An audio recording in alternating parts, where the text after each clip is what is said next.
Then there was Plato. Plato was very influenced by Pythagoras, who had shown mathematical truths. You may remember Pythagoras' theorem in a right-angled triangle, a squared equals b squared plus c squared. Plato was very interested in the truth. What is the underlying truth? Then we had Aristotle. Among other things, Aristotle believed that men had more teeth in their mouth than did women, and although he was married twice, he never asked either of his wives to open their mouth to count their teeth. He didn't need to because he knew.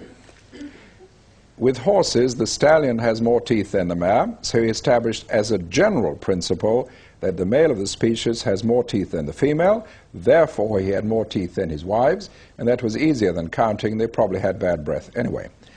Now, so what Aristotle did, he said, from the past, let us create boxes, categories, definitions. Then we come across something, we analyze it down so we can recognize it, then we judge, does it fit in this box or does it not fit in this box? Something could not both fit and not fit, and it couldn't be anywhere else. Those are Aristotle's two principles. From that arose our method of thinking, which is very largely concerned with argument. In argument, A has a point of view, B has a point of view, they argue, B seeks to prove A wrong, A seeks to prove B wrong. Occasionally you get a synthesis of both. Now that system is fine, it's a very useful system, very useful for discovering the truth. But it was never designed to be constructive. It is a system which is very lacking in constructive energy, very lacking in creative energy, very lacking in design energy, because it was never intended for those purposes. It was intended to discover what is the truth. Now, in a stable world, that's fine. In a stable world, the boxes from the past are every bit as useful in the future, but not so in a changing world. In a changing world, the boxes may not apply. In a changing world, we need design. How we put things together. It's the difference between what is, existing knowledge, existing routines, and what can be. Creativity, construction, design. All our emphasis has been on that, not enough on what can be. So we need to develop, we need to invent a constructive idiom of thinking which is not normally part of the Western tradition of thinking, which has a very good idiom for discovering the truth called argument, not one for designing something better. So that is where we come to parallel thinking. Parallel thinking, instead of A arguing with B, A and B are thinking together, in parallel, in the same direction, cooperatively. Now, of course, we need to vary the direction. And for that, we invent a very simple framework, which is the 6 hats. 6 hats means that as someone sits thinking, there are imaginary, metaphorical hats which you put on or take off. You wear one hat at a time. Now, what are these hats? Well, we start with the first hat. The first hat is the white hat. You can think of white as paper, printout, computer printout. White hat is what information is available, what information is needed, what information is missing, and, very important, how are we going to get the information we need. White hat is a direct focus on information. When the white hat is in use, everyone in that group wears the white hat. Everyone is focusing on information. If the information does not agree, even if it's contradictory, you put it down in parallel. You accept both versions. Later, when you come to design the outcome, you need to decide between them. Then you decide between them or design something which satisfies both. So that's the white hat. Direct, exclusive focus on information. Then we move to the next hat. The next hat is the red hat. You can think of red as far and warm. The red hat is feelings. Feelings, intuition, and emotions. Normally in thinking, you're not supposed to allow your emotions to come in. Of course, they come in anyway, you just disguise them as logic. What the red hat does, it allows you to signal that this is your feeling. You're not pretending it's anything else.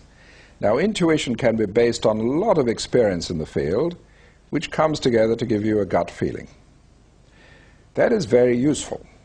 Does not mean it's always right. It's not always right.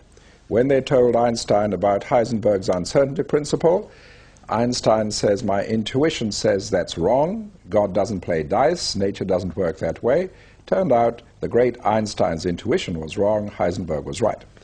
But the red hat allows you to put forward intuition, feelings, emotions without any need to explain or justify them. Then we come to the next hat. The next hat is the black hat. You can think of black as the judge's robes. The black hat is caution. Caution. Caution, risk assessment, and critical. Why something doesn't fit our ethics, our value, our budget, our policy, whatever it is.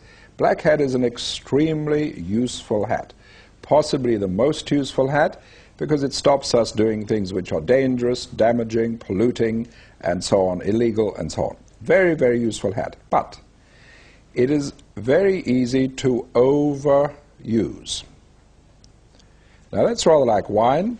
Wine is excellent, tastes nice, and reduces the incidence of heart attack. At least it does if you're a Frenchman. But too much wine can give you cirrhosis of the liver and make you an alcoholic. That is not the fault of the wine. That is the fault of overuse. Food is necessary. Too much food can make you overweight with possible health problems. Not the fault of the food, the fault of overuse. Now, the reason I emphasize this is far too many people believe somehow the black hat is a bad hat. It is not. It is an excellent hat, possibly the most useful. But with it, we look at the caution areas, the difficulties, the dangers. That does not make it a bad hat. A judge who's sitting in court deals with criminals most of the time, does not make the judge a criminal. Keep that very clearly in mind. Black hat is evaluation, caution, very, very important hat. Then we come to the next hat. The next hat is the yellow hat.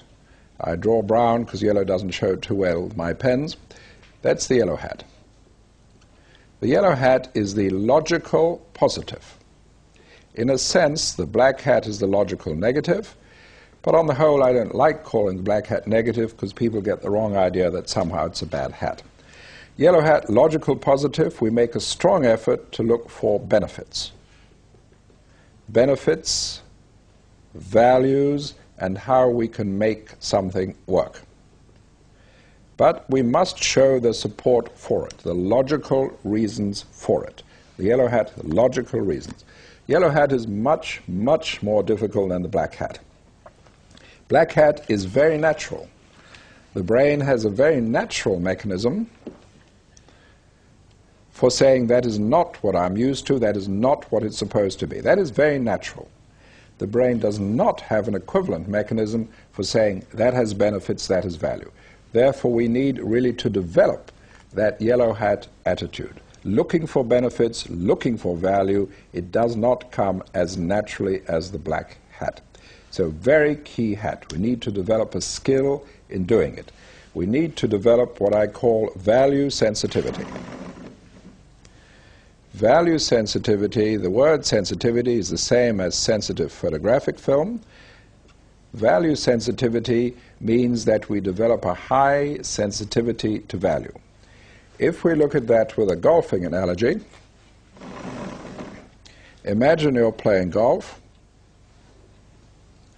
and you get the ball on the green and then you try very hard to get it in the hole. And some people think that's important.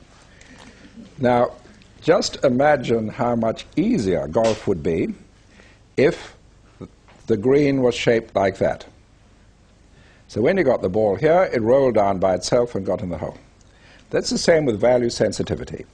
If you don't develop value sensitivity, then you've got to see the value directly staring you in the face.